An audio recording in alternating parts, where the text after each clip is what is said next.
네, 시편 94편은 이제 악이 판을 치는, 악이 득세한 세상에서 그 악의 영향으로 인해서 신음하는 우리 성도들에게 하나님을 더 의지하도록 격려하고, 또 그런 악의 지배 아래에서, 악이 활개치는 그 상황 아래에서 하나님께 억울함을 풀어달라고, 신원해달라고 어떻게 기도해야 할지 가르쳐주는 그런 시입니다.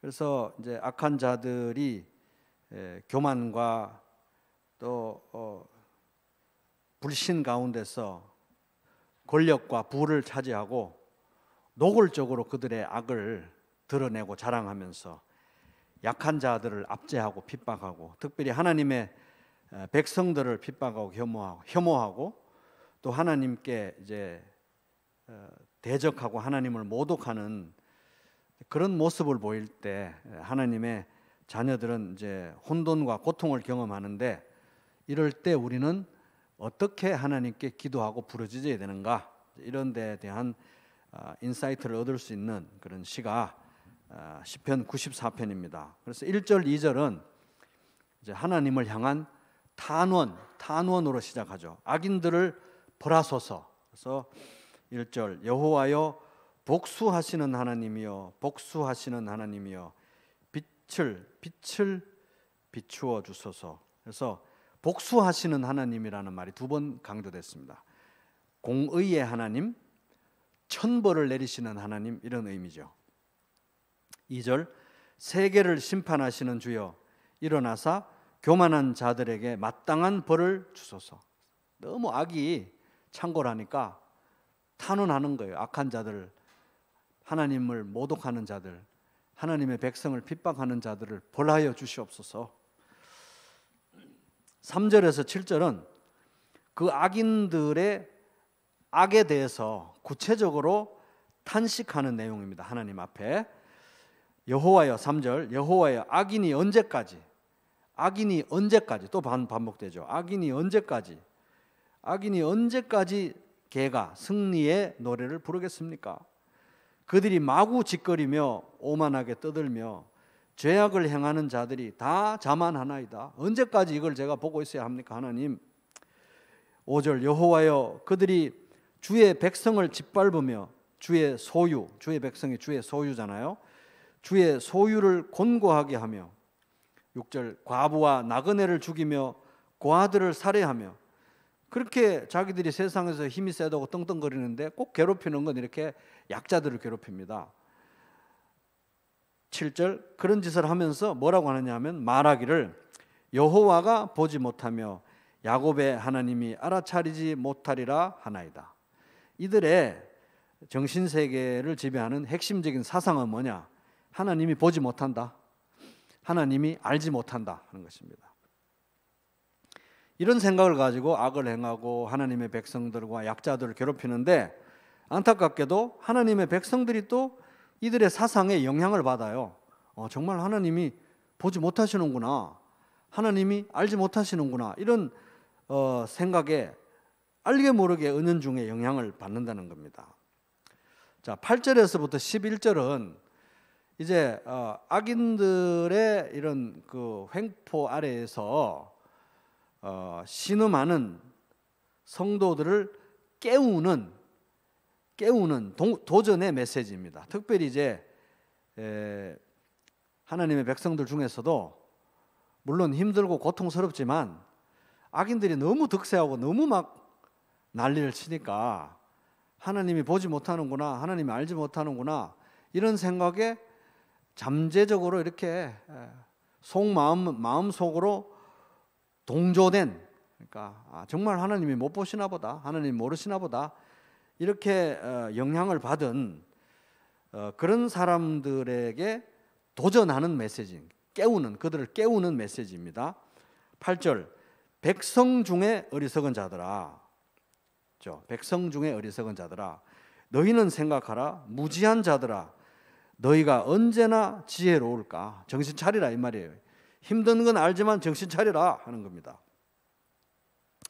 그래서 3절에서 7절까지 내용은 앞에서 악인들의 악에 대해서 고발하면서 탄식하는 내용인데 8절에서 11절은 하나님의 백성들을 향한 메시지인 거죠. 정신 차려야 된다, 깨워야 된다 하는 것입니다. 이제 악인들의 성공과 위세, 그리고 그들의 압제 아래서 고통당하면서도 그들의 형통을 부러워하고 동경하는 이 하나님의 백성들, 언약 백성들의 연약함을 향해서 도전과 경고를 이제 하는 메시지입니다. 이제 연약한 이 백성들이 어떤 생각을 하고 있는지는 시편 73편에서 보면 구체적인 힌트를 얻을 수 있습니다. 하나님은 마음이 정직한 사람과 마음이 정결한 사람에게 선을 베푸시는 분이건만 나는 그 확신을 잃고 넘어질 뻔했구나. 그 믿음을 버리고 미끄러질 뻔했구나.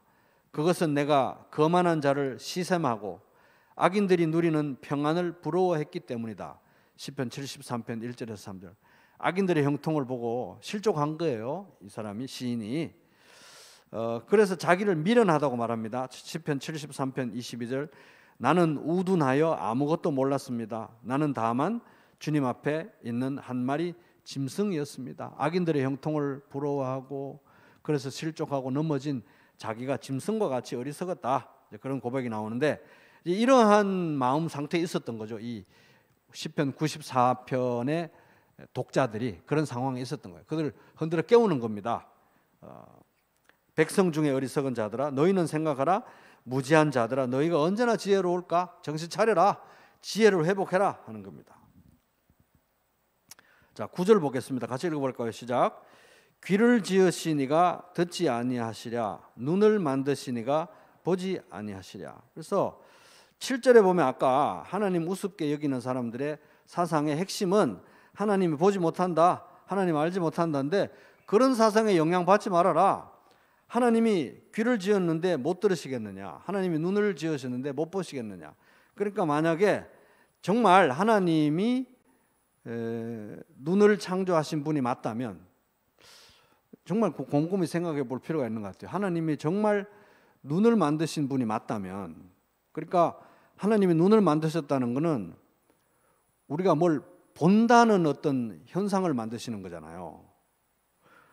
거울을 어디에다가 갖다 이렇게 해놓으면 거울에 상이 비치기는 비치지만 거울은 자기가 본다는 거 모르잖아요.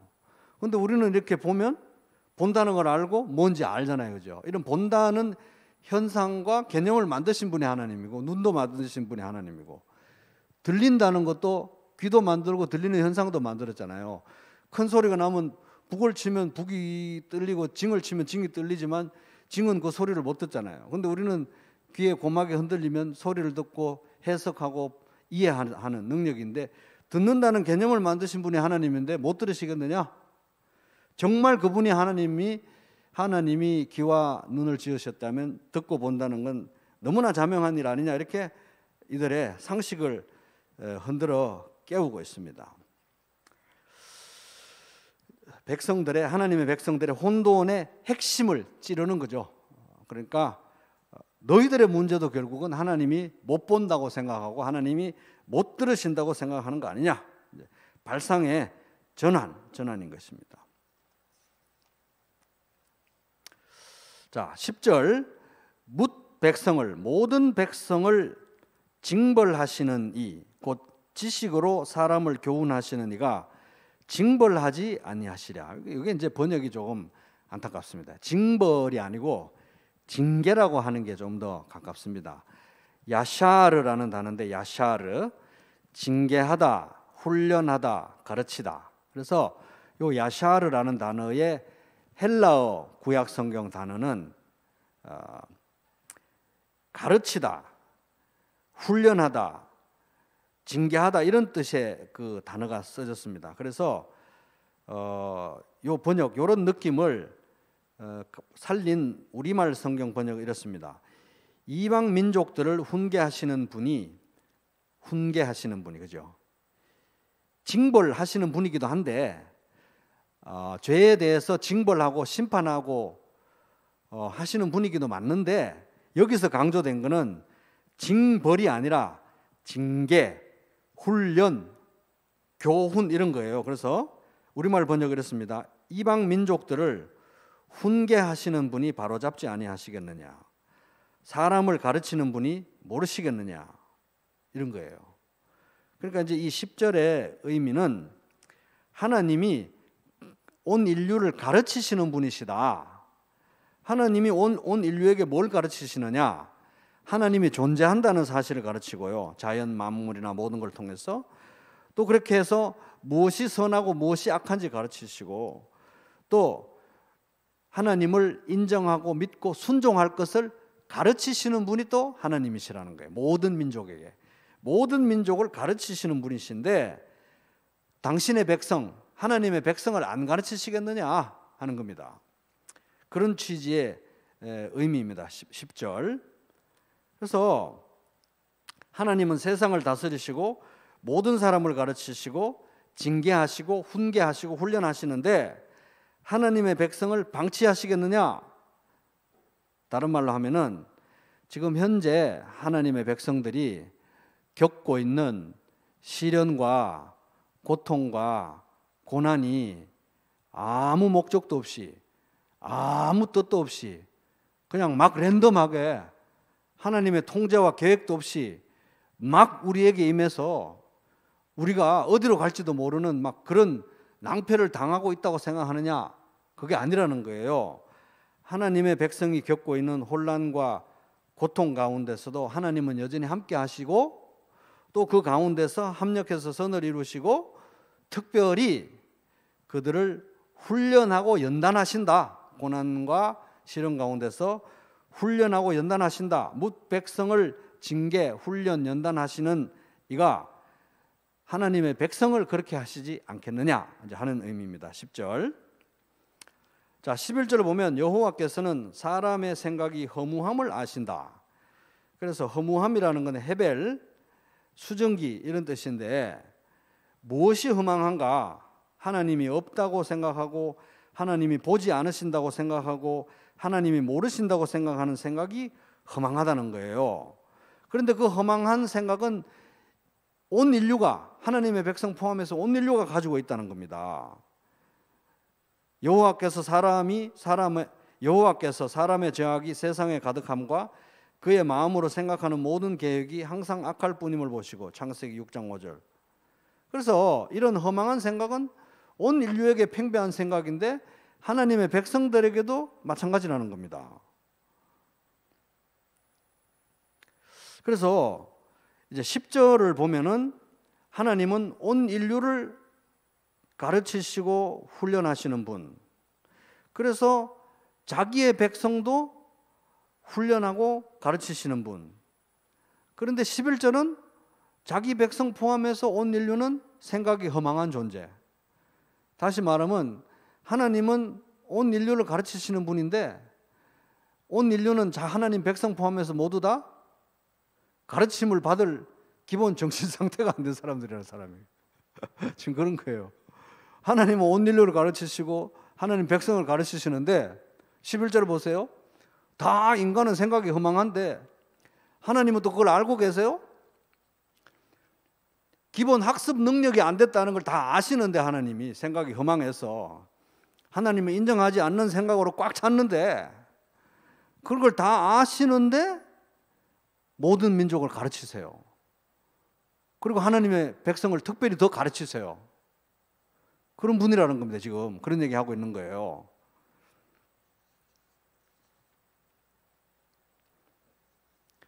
그러니까 결국은 하나님은 가르쳐도 안 되는 당신의 백성을 계속해서 가르치고 가르치시는 분이다. 하나님은 당신의 백성을 사랑하시는 분이시다. 정말 인내하면서.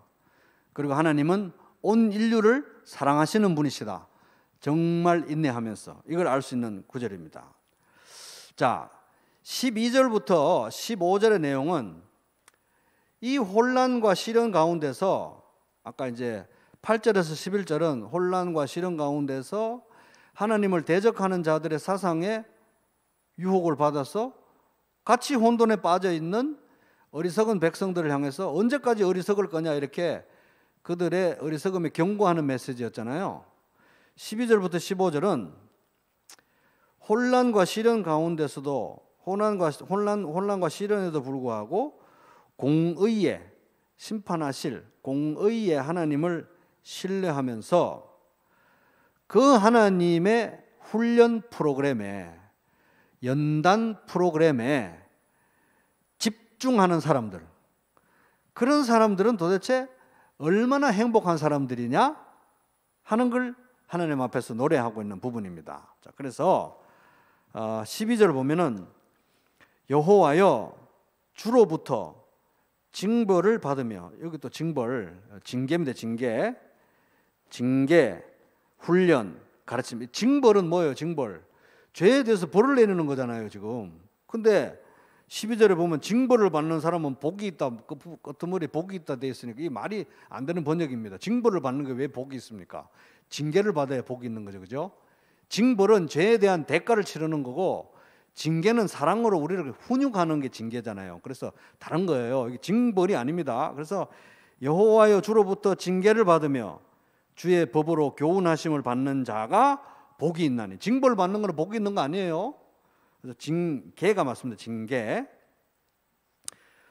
자, 복이 있나니 이게 제일 앞에 나와야 돼요. 사실은 번역하면. 그래서 시편 1편 1절처럼 그런 구조입니다. 복 있는 사람은 악인들의 꾀를 따르지 아니하며 죄인들의 길에 서지 아니하며 오만한 자들의 자리에 앉지 아니하고 복되도다, 이렇게 시작하는 거예요. 지금 12절. 복되도다 여호와여 주로부터 징계를 받으며 훈련을 받으며 주의 법으로 교훈하심을 받는 자가 복되도다. 얼마나 그들이 복됩니까? 이런 얘기입니다. 그래서 이 아까 징벌이라고 번역된 한국말로 잘못 번역 징계를 받으며, 이게 이제 히브리 말로는 야샤르, 이 헬라어 구약 성경에는 파이듀오라는 단어가 써졌는데, 그 파이듀오라는 단어가 신약으로 넘어오면은 너희가 참음은 징계를 받기 위함이라 하나님이 아들과 같이 너희를 대우하시나니 어찌 아버지가 징계하지 않는 아들이 있으리요. 히브리서 12장 7절. 징계예요, 징계. 그래서 하나님이 단련시키시고 하나님이 말씀으로 가르치시는 자가 행복하다, 이런 뜻입니다. 하나님이 징계하시고 하나님이 훈육하고 하나님이 말씀으로 가르치시는 자가 얼마나 행복한가, 이걸 지금 얘기하는 거예요. 자, 여기서 이제 문맥의 흐름을 이제 잘 한번 다시 되짚어 보겠습니다. 자, 그 10절 보세요. 10절 보면은 하나님은 온 세상을 가르치시는 분이시죠. 징계, 그죠? 온 세상을 가르치시는 분이에요. 훈육, 징계, 훈련 시키시는 분입니다. 그러니까 하나님의 백성도 훈련, 징계, 훈육하시는 분이죠. 그죠? 근데 11절 보니까 온 백성이, 하나님의 백성 할 것 없이 다 생각이 허망해요. 교육을 받을 마음의 자세가 안 돼 있어요. 일단 그걸 다 알고도 하나님은 가르치시는 거예요. 당신의 백성과 온 인류를.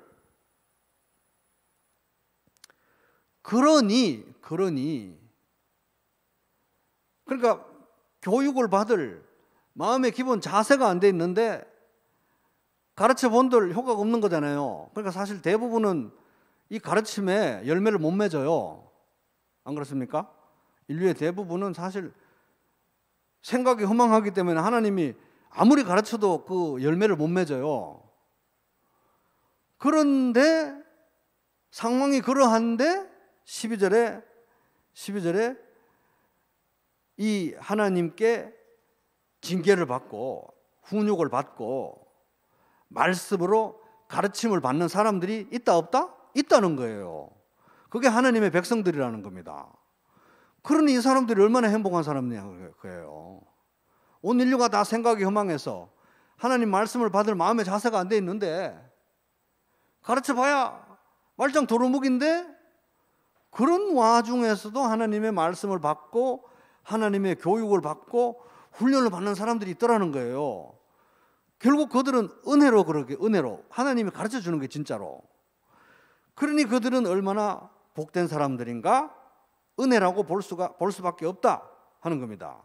지금 우리가 그런 사람들이 우리가 모든 인류가 생각이 다 허망해졌는데 근데 하나님은 계속 가르치는데 가르칠 마음에 배울 마음에 생각도 없고 의도도 없고 능력도 없고 생각이 어두워졌어요. 근데 배우는 사람이 있어요. 하나님이 가르쳐줘서 성령으로 가르쳐줘서 그게 우리들이라는 거예요. 그게 우리들.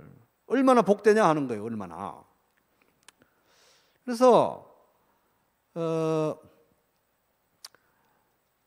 하나님이 훈련하시고 징계하시고 그러니까 여기서 징계라는 거는 이제 히브리서 12장에 보면 사랑하는 아버지가 애들에게 이것저것 훈육하고 가르치잖아요.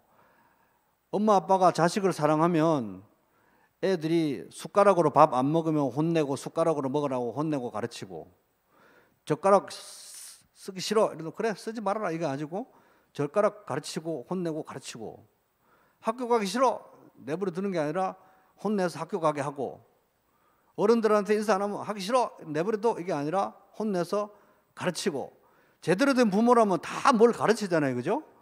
그게 징계예요. 징계. 그걸 얘기하는 겁니다. 하나님의 징계를 받고 말씀으로 가르침을 받는 사람은 얼마나 행복한 것인가. 온 인류가 다 생각이 허망한데 이거예요. 그런 개념 파이디오 아까 파이디오 징계하다 가르치다 훈육하다 이게 이 단어가 시편 94편 12절에도 써졌는데 그 단어가 히브리서 12장 7절에 써졌어요.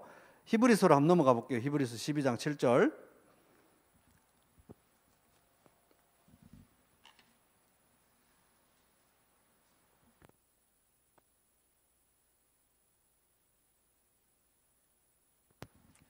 히브리서 12장 7절.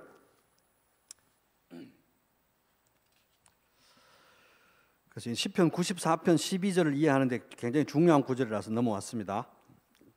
94편으로도 좀 이따 넘어갈 거니까요. 자, 7절, 12장 7절 같이 읽어보겠습니다. 시작.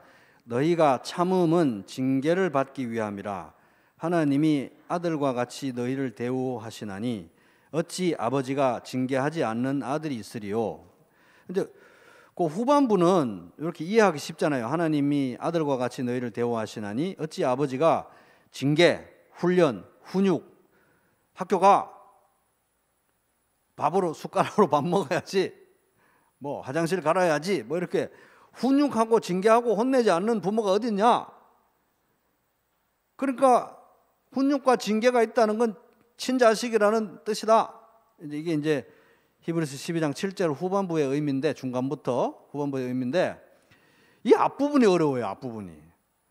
너희가 참음은 징계를 받기 위함이라. 이게 뭔 말이냐는 거예요. 너희가 참음은 징계를 받기 위함이라. 그래서 이게 이 헬라어 원문이 굉장히 짧아요.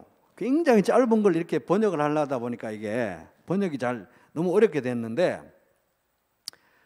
그 뜻은 이런 뜻입니다. 잘 들어보세요. 너희가 이 세상에서 고난과 시련을, 그게 고난과 시련이라는 단어가 이제 들어가야 의미가 잘 이해가 돼요. 고난과 시련을 참고 견디는데, 고난과 시련을 참고 견딜 때는 뭐 여러 가지 고난과 시련이 있잖아요. 성도가 고난과 시련을 참고 견딜 때는 그것을 하나님의 징계, 훈련으로 알고 견뎌라 이 말입니다. 하나님의 훈련으로 징계로 알고 견뎌라 이 말이에요. 그래서 이게 이제 참음은 징계를 받기 위함이라. 이게 이제 그 영어식 표현을 그냥 씩 이렇게 옮겨 놓으니까 그런데 이 너희들이 고난과 시련을 참는 것은 그 징계로 알고 그렇게 해라. 훈련으로 알고 그렇게 해라. 이런 뜻이에요. 그래서 이제 이런 취지를 잘 살린 번역이 이제 공용 성경인데 한번 읽어볼게요. 들어보세요. 여러분의 시련을 훈육으로 여겨 견뎌내십시오. 이렇게 돼야 돼요. 여러분의 시련을 훈육으로, 징계로, 훈련으로 여기고 견뎌내십시오. 이런 취지인 겁니다. 그러니까 이게 잘 생각해야 되는 겁니다. 우리가 하이델베르크 요리문답 때 우리 죽음의 의미도 바뀌었잖아요. 죽음은 안 믿는 자에게는 죽음은 그냥 죄의 결과로 그냥 죽는 거예요. 근데 예수님이 십자가에서 모든 죄를 다 지고 가셨기 때문에 성도는 설사 육신의 죽음을 죽는다고 해도 그것이 죄의 심판을 받는 게 아니라는 거예요. 왜냐하면 예수님이 심판을 다 받으셨기 때문에. 그럼 육신의 죽음은 뭐냐? 죄를 그치고 영생에 들어가는 하나의 관문이다. 이제 죽음의 의미가 바뀌어버린 거예요. 예수님의 십자가 때문에. 그죠? 근데 죽음만 그런 게 아니라 이 세상에서 겪는 모든 시련과 고난과 고통도 다 마찬가지라는 겁니다. 사실 이 세상에 있는 시련과 고통과 고난과 부조리와 아픔과 이런 것들은 다 왜 생겼습니까? 인류가 죄를 지어서 이 세상이 타락했기 때문에 다 일어나는 거거든요. 그래서 예수님을 모르고 그냥 우리가 살다가 죽으면 이 인류의 원죄, 그리고 인간이 저지르는 모든 자범죄, 이런 모든 죄악의 결과로 생겨난 고통과 시련과 아픔과 상처와 이런 괴로움을 인류의 죄의 결과로 겪다가 죄의 최종적인 결과인 영원한 멸망으로 가는 거예요. 그냥 쭉 연결이 되는 겁니다. 그런데 하나님의 자녀들에게는 그렇지 않다는 거예요. 왜? 하나님의 자녀들은 예수님께서 모든 죄를 다 지고 가셨기 때문에 내가 이 세상에서 어떤 종류의 내가 잘못해서 받는 고난이든 상대가 잘못해서 받는 고난이든 온 인류가 죄를 지어서 받는 고난이든 이 세상에 있는 모든 고통은 내가 죄값을 치르는 게 아니에요. 왜 그렇습니까? 죄값은 예수님이 다 지고 가셨기 때문에. 그죠? 그래서 우리가 누가 고통받는 거 보면 저 죄 지어서 죄 받는 거야 이렇게 하면 안 돼요. 왜냐하면 예수님이 죄를 다 지고 갔지 않습니까? 그러니까 성도가 이 세상에서 받는 고통과 시련과 이런 것들은 물론 우리가 이 세상에서 살기 때문에, 타락한 세상에서 살기 때문에 고통과 시련을 겪을 수밖에 없지만 십자가로 인해서 의미가 바뀌었다는 거예요. 죄값을 치르는 게 아니라는 겁니다. 그럼 뭐냐? 여기 있잖아요. 너희가 참음은 징계를 받기 위함. 너희가 그런 시련과 고난을 참고 견딜 때는 하나님의 훈련으로 알아라. 죄값을 치르는 게 아니고 하나님은 그 의미를 바꿔버린 거예요. 그러니까 물론 하나님이 이제 예수 믿고 나면 고난과 시련을 다 가져가서 안 겪게 하면 제일 좋았겠지만 그건 아니에요. 우리가 이 세상 사는 동안 고난을 받죠. 예수 안 믿었으면 이것들은 그냥 인류의 죄의 결과예요.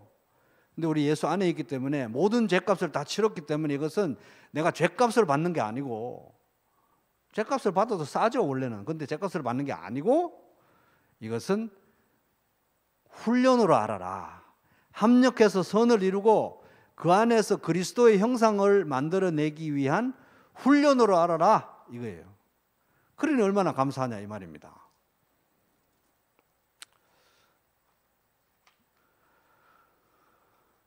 그래서 이 성도가 이 세상에서 당하는 모든 고통, 고난, 시련은 다 이해할 수는 없지만, 이해는 못해요. 우리가 다 어떻게 이해를 하겠습니까?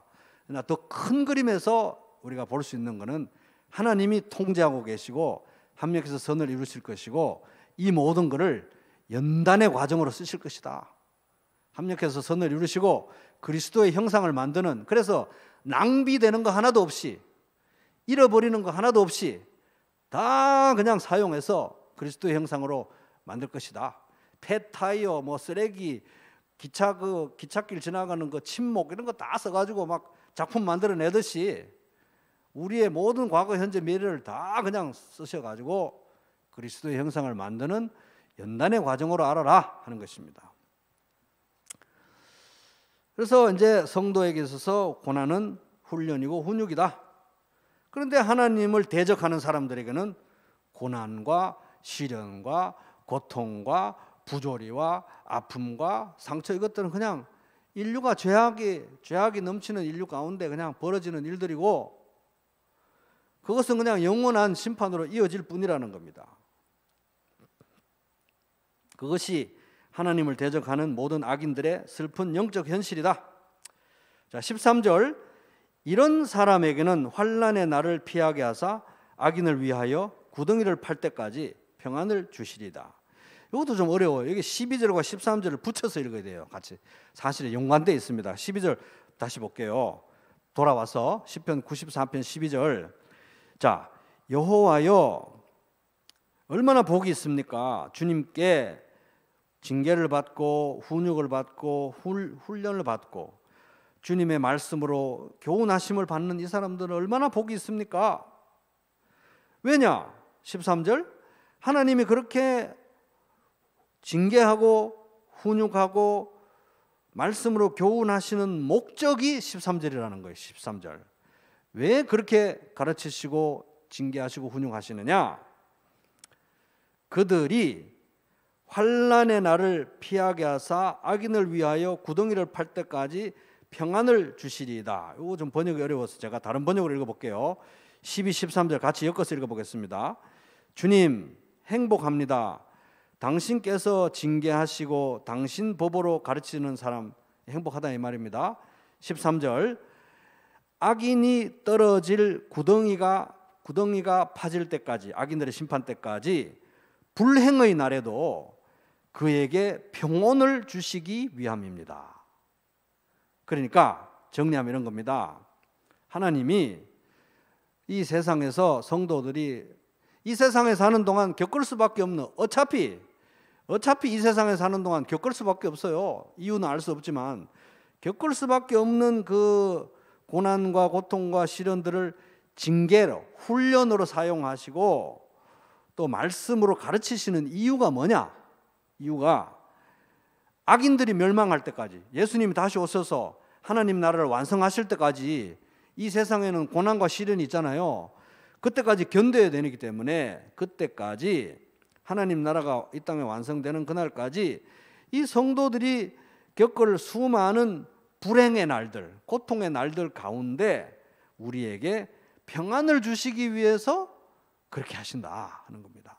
그래서 평안을 가지고 견디게 하기 위해서 하나님이 우리를 징계하시고 훈련하시고 가르치신다 하는 겁니다. 어차피 중학교도 가야 되고 어차피 고등학교도 가야 돼요. 아무것도 안 한다고 해서 학교를 안 가는 게 아니니까. 그러면 제대로 된 부모라면 애에게 한글도 가르치고 더하기 빼기도 가르쳐야 학교를 가서 공부를 할 거 아닙니까? 그죠? 그래서 그런 훈육과 가르침은 이 험난한 세상에서 악인들이 구덩이를 파서 다 멸망할 때까지 견디려면 그런 연단이 필요하기 때문에 연단하시고 가르치신다. 어차피 겪어야 될 시련과 고통과 고난인데 그것을 연단으로 사용하셔서 가르치시고 말씀으로 가르치셔서 우리에게 그리스도의 형상을 이뤄가고 평안을 주셔서 견디게 하신다. 그게 목적이라는 거예요. 14절 왜냐하면이 생략되었습니다. 왜냐하면 여호와께서는 자기 백성을 버리지 아니하시며, 포기하지 아니하시며 자기 소유를 외면하지 버리지 아니하시기 때문입니다.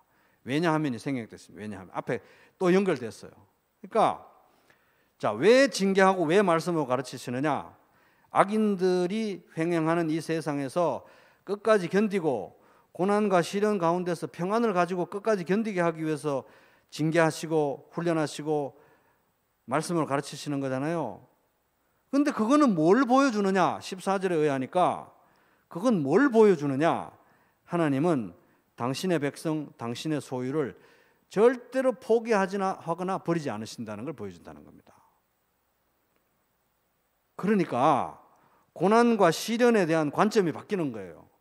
고난과 시련은 하나님이 나를 버린 게 아니고 이 타락하고 혼란한 세상에서 악인들이 모두 심판을 받을 그날까지 우리가 견딜 수 있도록 평안을 주시기 위해서 훈련하고 가르치시는 거기 때문에 그것은 하나님이 우리를 버리신다는 사인이 아니고 절대로 우리를 버리지 않으신다는 징표다 이 말입니다. 징표. 붙들고 계시다는 징표다 하는 겁니다. 왜냐하면 14절 여호와께서는 자기 백성을 버리지 아니하시며 자기의 소유를 외면하지 않으시기 때문에 그렇다. 이런 일이 생긴다 하는 겁니다. 또 15절 또 왜냐하면이에요. 왜냐하면 그러니까 이 고난과 시련과 통증이 너무 이해하기가 이만큼 어려운 거예요. 왜냐하면 또 왜냐하면 붙여서 설명할 만큼 이렇게 이게 혼돈을 주니까 그렇게 그 아삽의 시 이런 데 봐도 시편 73편 이런 데 봐도 헷갈려 가지고 악인들의 형통을 보고 실족해 가지고 하나님을 섬기는 것은 무의미하구나 이렇게 막 실족했잖아요. 이게 보통 문제는 아니에요. 그러니까 이제 또 왜냐하면 설명하는 겁니다. 15절. 왜냐하면 심판이 의로 돌아가리니 마음이 정직한 자가 다 따르리로다. 다른 번역 읽어볼게요. 마침내 법정이 정의로 돌아오리니 정직한 사람들이 정의를 따르게 될 것입니다. 이 세상에는 뭐 가장 정직해야 될 재판정이 썩어 빠져가지고 이렇게 부패했다 이런 말씀이 전도서에 나오는데, 이 세상에는 어디 제대로 된 법관이 없는데 법정의 정의가 돌아온다는 거예요. 돌아오면 하나님의 백성들이 그 정의를 따라갈 것이다 하는 겁니다. 그래서 하나님이 당신의 백성들, 당신의 소유 왜 절대로 포기하지 않으시느냐, 포기하지 않는다는 게 14절 내용이잖아요. 왜 절대 포기하지 않느냐? 이유 15절이에요. 하나님의 공의는 반드시 실현되어야 되기 때문에, 하나님의 정의는 반드시 실현되어야 되기 때문에 하나님은 자기 백성을 버릴 수가 없다는 겁니다. 반드시 악인들, 하나님을 대적하는 자들은 심판을 받아야 되고, 반드시 하나님을 의지했던 자들은 하나님께서 상을 주실 것이기 때문에, 공의가 실현되어야 되기 때문에 그렇다는 겁니다. 그래서 하나님의 공의가 실현되어야 되기 때문에 공의로우신 하나님의 편에 섰던 자들의 원한이 반드시 풀어져야 될 것이기 때문에 그렇다. 그런 날은 반드시 온다. 그래서 이제 스펄전 목사님은 이 구절을 해석하면서 공의로운 심판자가 이 땅에 오시는 거예요. 그래서 승리의 행진이 벌어집니다. 하나님의 백성들이 그 공의로운 심판자, 그 정의의 심판자의 행진을 따라가는 거예요. 그런 모습으로 이제 15절을 이제 그림 언어로 해석합니다. 그래서 이 왜냐하면 15절 이제 종말론적으로 이런 일은 반드시 이루어져야 되기 때문에 하나님은 당신의 백성을 이 어두운 시대에 특별히 지키시고 모든 일에 합력해서 선을 이루신다 하는 겁니다.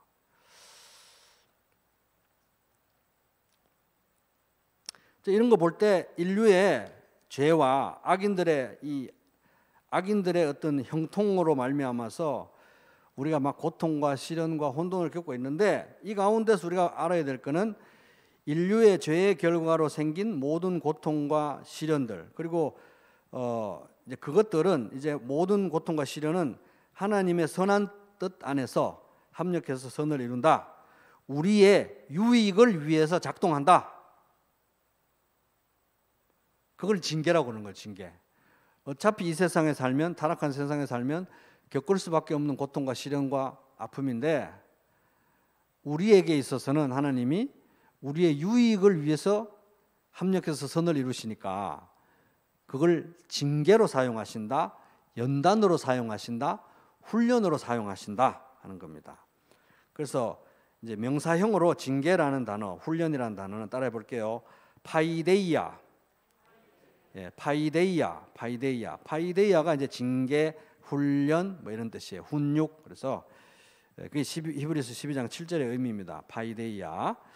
그래서 성도는 이 세상에서 파이데이아, 징계를 통해서, 훈련을 통해서, 훈육을 통해서 그리스도의 형상을 이루어 간다 하는 겁니다. 그래서 이제 이런 내용을 이제 브라이언 채플이라는 사람이 성화의 은혜라는 책에서 이렇게 참 명문장으로 정리했습니다. 진정 그리스도를 알고자 한다면 고난은 필수적이다. 성경은 그리스도께서 우리의 연약함을 이해하기 위해 우리와 같은 인간이 되셨다고 증언한다. 마찬가지로 우리도 그리스도를 이해하기 위해서는 그분의 고난을 이해할 수 있어야 한다. 사도 바울은 내가 그리스도와 그 부활의 권능과 그 고난에 참여함을 알고자 하여 그의 죽으심을 본받아 라고 말했다. 그리스도의 고난을 이해하지 못하면 그분을 진정으로 알 수 없다는 말이다. 따라서 그리스도를 알기 위해서는 성경을 읽고 기도하며 동료 신자들과 교제하는 영적 훈련을 쌓아가야 할 뿐 아니라 그분의 고난에 참여해야만 한다. 또 이런 말이 있습니다. 우리를 위해 십자가를 짊어지신 그리스도를 가장 깊이 알 수 있는 길은 바로 세상의 불행과 다른 사람들의 어려움을 자신의 십자가로 삼아 그것을 짊어지는 것이다. 여기 이제 성화의 은혜라는 책에 나오는 내용입니다. 그래서 여기 12절에서 15절 내용이 참 굉장히 심오하고 실질적인 그런 내용 같습니다. 그래서 친히 가르치는 사람은 복이 많은 사람입니다. 이런 사람에게는 재난의 날에 벗어나게 하시고 악인들을 묻을 무덤을 팔 때까지 평안을 주실 것입니다. 주님께서는 주님의 백성을 외면하지 않으시며 주님이 소유하신 백성을 버리지 않으실 것입니다. 판결은 반드시 정의를 따를 것이니 마음이 정직한 사람이 모두 정의를 따를 것입니다. 그래서 이제 12절에서 15절 요 내용은 앞에 내용하고 촘촘하게 연결되면서 이 혼란과 시련의 시대에 악인들이 득세해서 악이 횡행하는 이 시대에 성도가 그래 하나님은 듣지도 못하고 보지도 못하시나 봐 이게 아니라 이런 혼란과 시련 속에서도 하나님의 정의와 공의가 실현될 것을 믿고 그 가운데서 나에게 임하는 시련과 고통과 고난을 하나님의 훈육으로 나의 죄에 대한 벌이 아니라 하나님의 훈육과 단련으로 받아들이면서 아버지가 내 친아버지구나, 하나님이 친아버지구나, 그리고 말씀으로 배우면서 그 가운데 그리스도의 형상을 이루어가고 또 그 가운데 반드시 악인들이 다 심판받을 날이 곧 올 것이라고 하나님의 공의를 믿어 의심치 않는 이 사람들은 얼마나 아셔레 복된 사람인가 하는 게 이제 시편 94편 12절에서 15절 내용입니다. 그래서 자주 이렇게 묵상해 보시고 또 이 혼돈스러운 시대에 우리가 시련과 고통과 혼란을 어떤 각도로 받아들여야 될지 그렇게 묵상하면서 또 하나님을 더욱 신뢰하는 하루하루 되시기를 주님의 이름으로 축복합니다.